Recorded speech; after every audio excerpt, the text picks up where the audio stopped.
ஏக இறைவனுடைய சாந்தியும் சமாதானமும் இங்கே குழுமி இருக்கக்கூடிய நம் அத்தனை பேர் மீதும் நிலவட்டுமாக என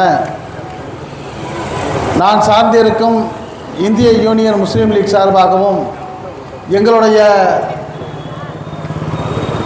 தாய்ச்சபை இந்திய யூனியன் முஸ்லீம் லீக்குடைய தேசிய தலைவரும் தகைசால் தமிழராகிய முனீருல் மில்லத் பேராசிரியர் KM காதர் மொய்தீன் அவர்கள் சார்பாகவும் இங்கே குழுமி இருக்கக்கூடிய எங்களது தொப்புள் கொடி உறவுகளான கிறிஸ்தவ மக்கள் முன்னணி சார்பாகவும் என்னுடைய வாழ்த்துதலை தெரிவித்துக் கொண்டு இந்த மாபெரும் கண்டன ஆர்ப்பாட்டத்திலே கலந்து கொள்ள வாய்ப்பளித்த இந்த கிறிஸ்தவ மக்கள் முன்னணிக்கும் இங்கே திரளாக கலந்து கொண்டிருக்கக்கூடிய மனித நேயம் கொண்ட அனைத்து அரசியல் கட்சி தோழர்களுக்கும் இங்கே குழுமி இருக்கக்கூடிய அறந்தாங்கி ஆலங்குடி பொதுமக்களுக்கும் என்னுடைய வாழ்த்துக்களை கூறி ஒரு சில வார்த்தைகளை மிக ரத்தின சுருக்கமாக உங்கள் முன் வைத்து செல்ல ஆசைப்படுகின்றேன்.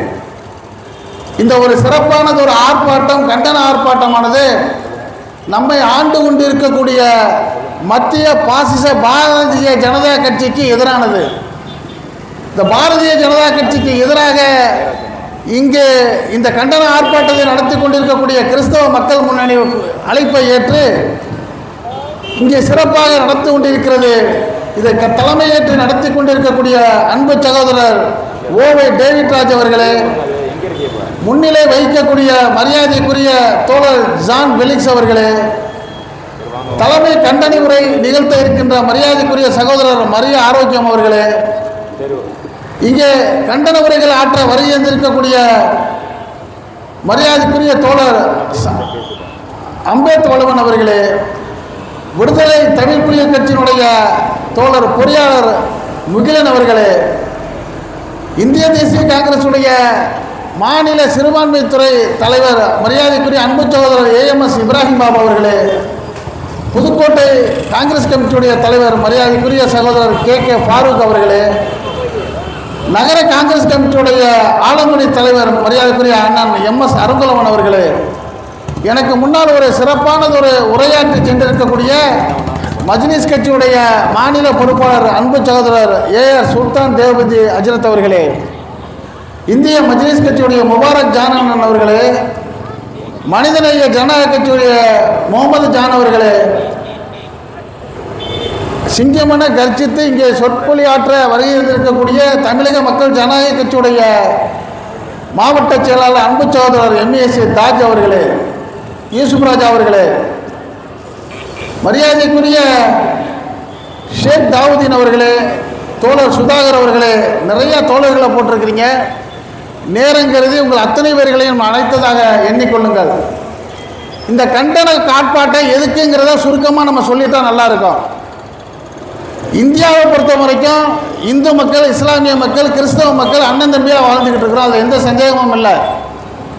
140 கோடி மக்களில் கிட்டத்தட்ட 97% மக்கள் அண்ணன் தம்பியாக தான் இருக்கிறோம்.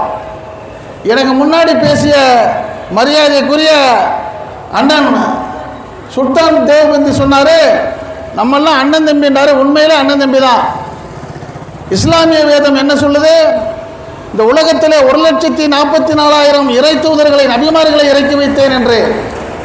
அந்த வரிசையிலே நாங்கள் நம்பக்கூடிய இறுதி தூதர் எம்பெருமானார் முகமது நபி ஸல்லல்லாஹு அலைஹி வஸல்லம் அவர்கள் மீது நான் எந்த அளவுக்கு நேசமும் பாசமும் நம்பிக்கையும் வைத்திருக்கிறோனோ அதில் ஒரு துளியும் சிறிதும் குறையில்லாமல் அதற்கு முன்னதாக வந்த நாங்கள் எல்லாம் பெரிதும் மதிக்கக்கூடிய, அன்பு செலுத்தக்கூடிய ஈசா நபி அலைஹிஸ்ஸலாம் என்று அழைக்கக்கூடிய இயேசு அவர்கள் மீது நான் நம்பிக்கையும் அன்பும் வைக்கவில்லை என்றால் நான் இஸ்லாமியன் அல்ல.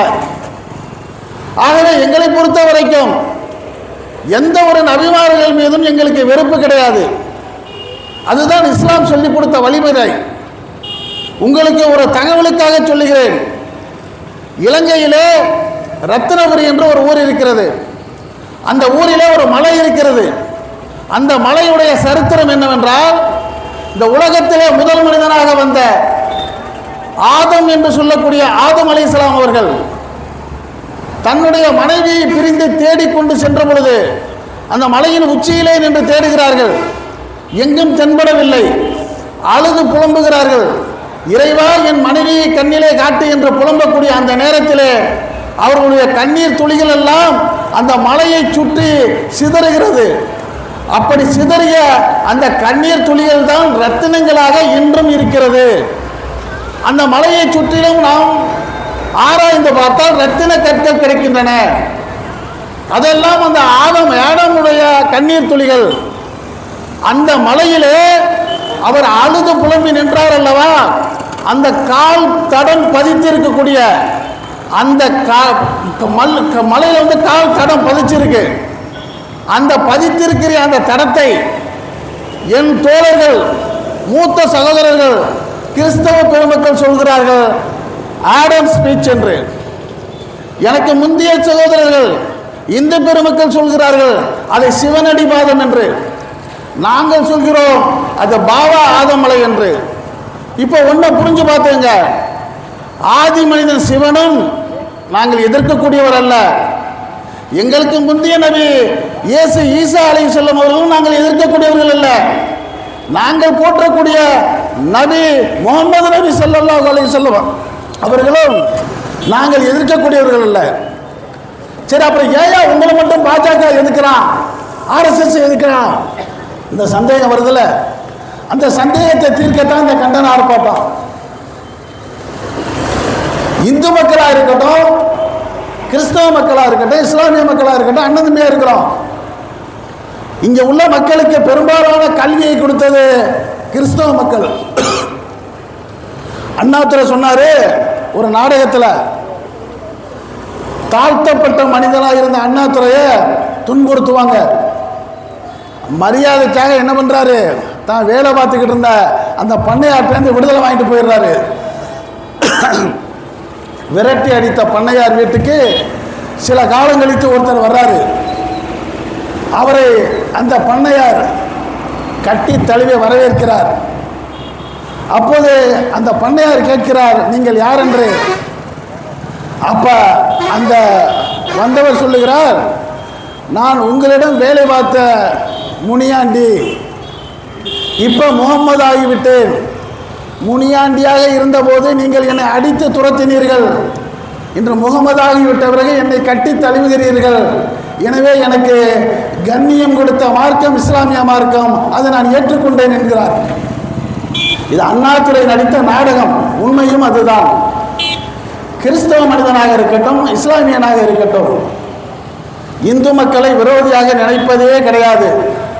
காரணம் எங்களுடைய அடிப்படை. நான் முன்ன சொன்ன பார்த்தீங்களா, ஆதம் அலைஹிஸ்ஸலாத்திலிருந்து பெறப்பட்ட ஒவ்வொரு பிள்ளையும் அண்ணன் தம்பிகள். அந்த பாச உணர்வோடு நாங்கள் இருக்கிற காரணத்தினால் இன்றைக்கு உலகத்திலே 1வது இடத்திலே கிறிஸ்தவ மதமும், அதற்கு அடுத்தபடியாக 220 கோடிகளை கொண்ட 2வது இடத்திலே இஸ்லாமிய மதமும், 3வதாக இந்து மதமும் இருக்கிறது. இந்து மக்கள் எல்லாம் நல்லவர்கள், எங்கள் தொப்புக்கொடி உறவுகள், என் தாய் பிள்ளைகள். ஒரு சின்ன ரகசியத்தையும் நான் சொல்றேன். நான் சவுதி அரேபியாவில் வந்தவன் இல்லை, முழுக்க முழுக்க இந்தியன். தேசத்தால இந்தியன், இனத்தால திராவிடன், மொழியால தமிழன், வழியால நான் யாரு முஸ்லீம். அப்ப நான் ஏற்றுக்கொண்ட மார்க்கம் இஸ்லாமிய மார்க்கம். அதனால நான் அடுத்தவங்கள்ட்ட பகை காட்டுறதே கிடையாது. நான் என்னுடைய இந்து தோழர்களை அரவணைக்கிறேன்.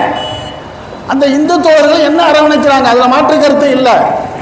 என்னுடைய பூர்வீகம் ஒரு 12 தலைமுறைக்கு முன்னாடி ஒரு இந்து சமயத்தை சேர்ந்தது. சொல்லக்கூடாது இருந்தாலும் சொல்றேன். காராறு வெள்ளாளர் விடும்பாங்க எங்களை.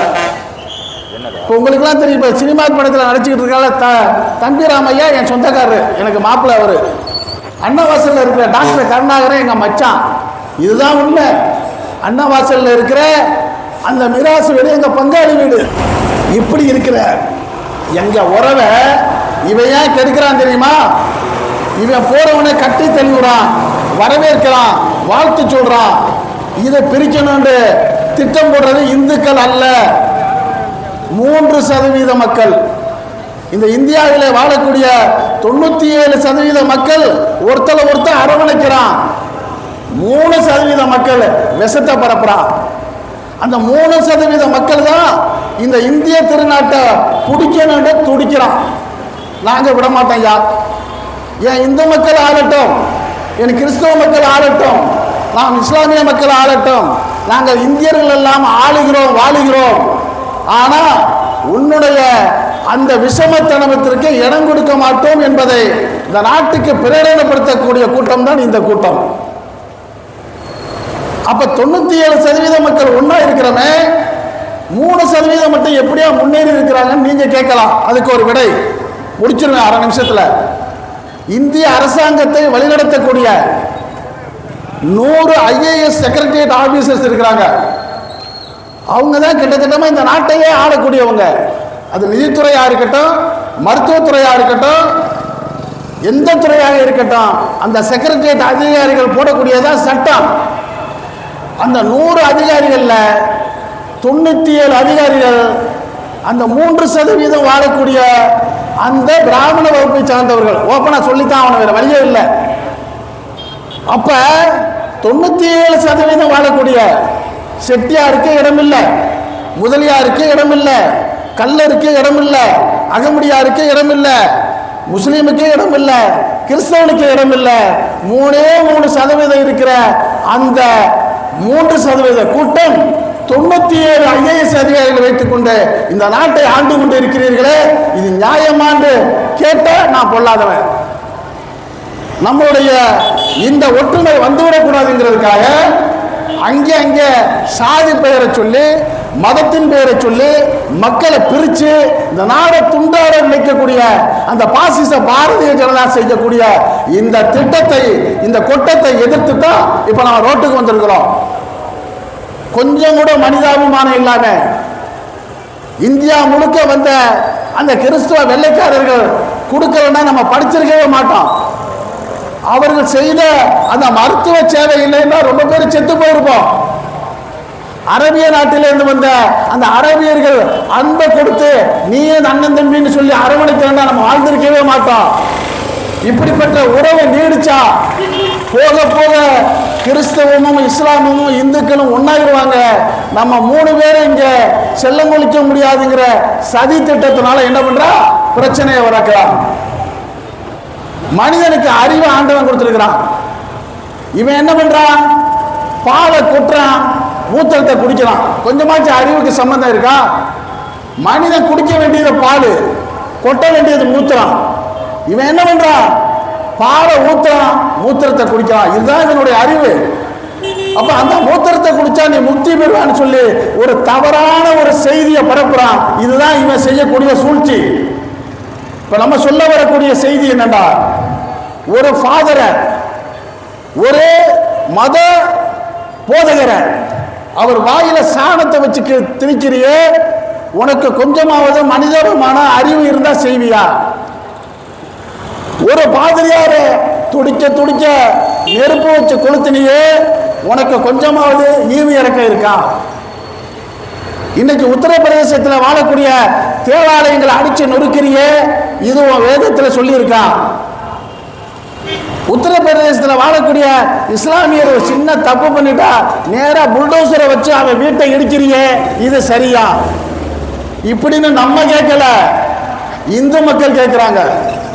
என் தொப்புள் கொள்கிறவர்கள் ராமச்சந்திரனா இருக்கட்டும், சுப்பிரமணியா இருக்கட்டும், அன்பழகனா இருக்கட்டும், மரியாதைக்குரிய தமிழ்நாட்டை ஆண்டு கொண்டிருக்கக்கூடிய மாண்புமிகு முதலமைச்சர் முத்துவேல் கருணாநிதி ஸ்டாலின் அவர்களாக இருக்கட்டும், நியாயத்தின் பக்கம் நிற்கிறாங்க.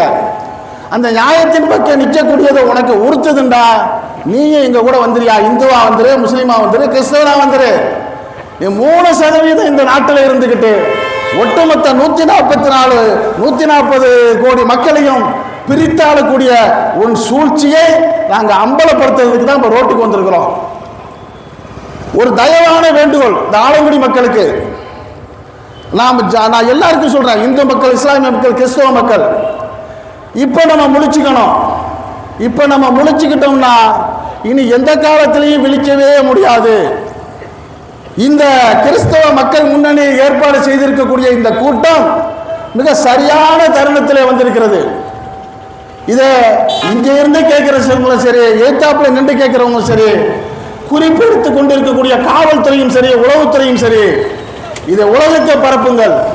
என்னவென்றால், வரக்கூடிய சட்டமன்ற தேர்தலில் ஒருவேளை வாய்ப்பே இல்லை ரசா, வாய்ப்பே இல்லை, ஒருவேளை இந்த 3% வந்துவிட்டால் நாம் நடமாட முடியாது, பெண்கள் சேலை கட்ட முடியாது, தன்னுடைய மார்பகங்களை மறைக்க முடியாது, தெருக்களிலே நடக்க முடியாது, கோவில்களுக்கு உள்ளே நுழைய முடியாது, பள்ளிவாசலிலே பாங்கு சொல்ல முடியாது, சர்ச்சுகளிலே தேவாலயங்களிலே வேதம் படிக்க முடியாது. ஒட்டுமொத்த உலகத்தையே, இந்தியாவையே பாசிச RSS உடைய ஆட்சியை கொண்டு வர துடிக்கக்கூடிய இந்த பாசிச RSS கும்பலை வேறெடுப்போம், இந்த நாட்டை விட்டு வெளியேற்றுவோம். எனவே நீங்க ஒரு உறுதி எடுத்துங்க. நான் தேர்தல் பிரச்சாரம் பண்ணவல்ல, உங்களை எல்லாம் விழிப்படைய செய்ய வந்திருக்கிறேன். வரக்கூடிய 2026 தேர்தலில் இது ஆர்ப்பாட்டம், நம்ம உரிமைக்காக கொடுக்கக்கூடிய ஆர்ப்பாட்டம் இருந்தாலும் சொல்லித்தான் தீர வேண்டும். உறுதியாக நம்மை காக்க உறுதியான ஒரு வாக்கு செலுத்தி நம்மையும் நாட்டையும் பாதுகாப்போம் என்று சொல்லி இதற்கு வாய்ப்பளித்ததற்கு இந்திய யூனியன் முஸ்லீம் லீக் சார்பில் நன்றி கூறி விடைபெறுகிறேன். நன்றி, வாழ்த்துக்கள். இந்த வீடியோ பிடிச்சிருந்தா இதை லைக் பண்ணுங்கள், ஷேர் பண்ணுங்கள். உங்கள் நண்பர்களுக்கு ஷேர் பண்ணுறதோட நம்ம அரசியலான சேனலுக்கு இதுவரை சப்ஸ்கிரைப் பண்ணாதவங்க சப்ஸ்கிரைப் பண்ணுங்கள். மறக்காமல் பக்கத்தில் இருக்க பெல் ஐக்கானை கிளிக் பண்ணுங்கள். அப்போ தான் நம்ம போடக்கூடிய ஒவ்வொரு வீடியோவும் உங்களுக்கு நோட்டிஃபிகேஷன் காட்டும். நீங்கள் விரும்பிய வீடியோவை பார்க்கலாம். என்றும் இணைந்திருப்போம். நன்றி. உங்கள் அன்பன் அஷ்ரஃப் அலி. வாழ்த்துக்கள்.